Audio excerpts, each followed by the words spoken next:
아까 아침에 이거 한 마리 있길래 그 킬러를 딱 뿌렸어요 여기. 그냥 저기. 아 여기 손님 있는데 저로 막 기울러 가는 거야. 네.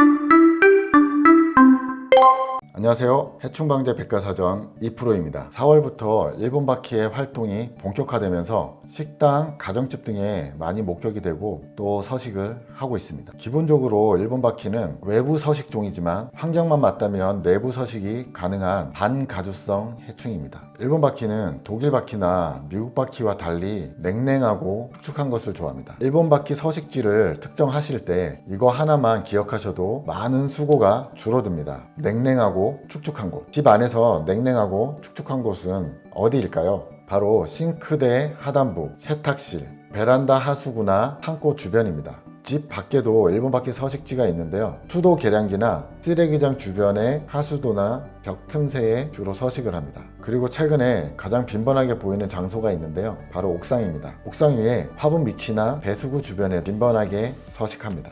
식당이라면 한 가지 조건이 더 포함됩니다. 냉랭하고 축축하고 오염물질이 쌓여서 틈새가 형성이 되면 일본 바퀴가 가장 좋아하는 장소가 됩니다.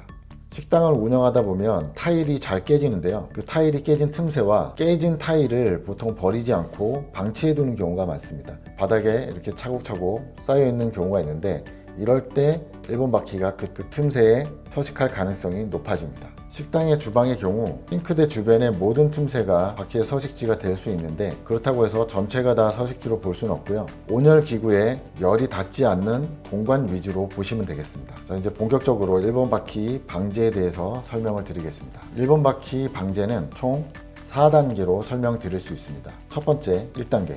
여러 번 강조하지만 모니터링이 잘 돼야 바퀴벌레 서식지와 바퀴벌레의 종류, 개체 수 등을 특정할 수 있습니다.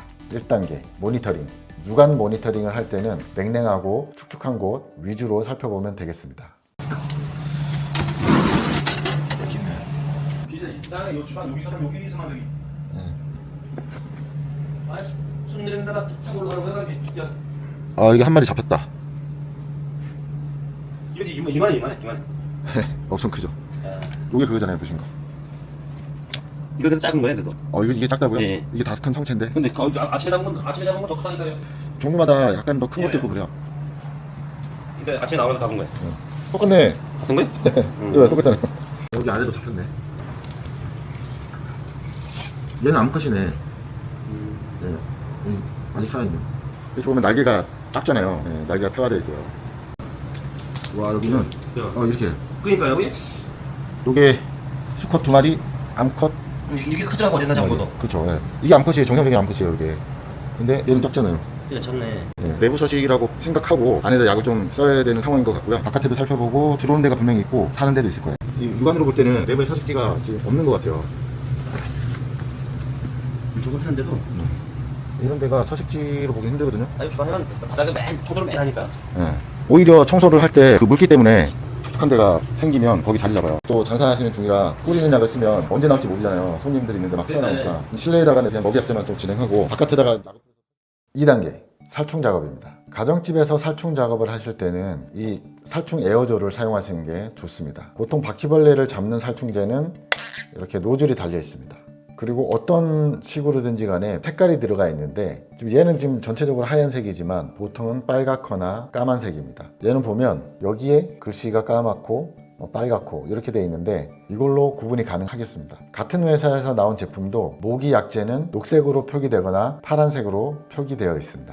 집 안에서 살충을 할 에어졸을 구매하실 때 노즐이 달린 에어졸 그리고 색깔이 까맣거나 빨간 에어졸 그렇게 구매하시면 되겠습니다. 가정집이라면 살충 에어졸로 쉽게 퇴치가 가능합니다. 식당이라면 함부로 뿌렸다가 손님이 있을 때 나올 가능성이 꽤 높습니다. 이럴 때는 먹이제를 사용해야 합니다. 이 안에 서식지가 있어서 그런 건 아닌 것 같고요. 근데 바깥에 몰려 들어오는 거예요. 개체수가 엄청 늘어난 것 같아요. 그러니까요. 안 보이다가 보이더라니까.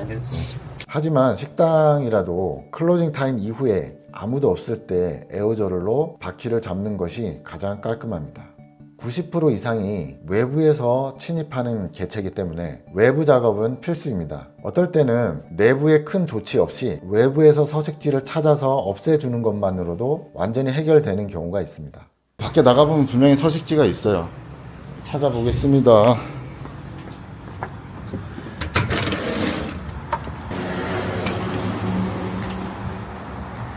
지금 약을 쏙 뿌려놓고 잠깐 이제 좀 기다리면은 막 튀어나올 거예요.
삼 단계 모니터링 트랩 추가 설치입니다. 1단계에서 모니터링 트랩을 통해서 벌레에 대한 정보를 알았다면 3단계에서는 벌레를 잡기 위해 설치하는 것입니다. 이때에는 최대한 많이 설치하는 것이 좋은데 의심되는 모든 구간, 모든 틈새에 설치하는 것이 좋습니다. 살충 이후에 내부에 남아있는 잔당이나 그때그때 외부에서 침입을 하는 개체를 최대한 빨리 잡아 주어야 됩니다. 그러기 위해서는 트랩의 역할이 굉장히 큽니다. 그렇게 포획을 하게 되면 실내에 서식하기 전에 잡히는 거기 때문에 1번 바퀴 퇴치에 크게 도움이 됩니다. 모니터링 트랩은 해충의 정보를 얻기 위한 용도로 설치를 하지만 1번 바퀴의 경우에는 해충 퇴치에도 크게 도움을 받을 수 있습니다. 일단 트랩을 좀 많이 까는 게 좋을 것 같아요.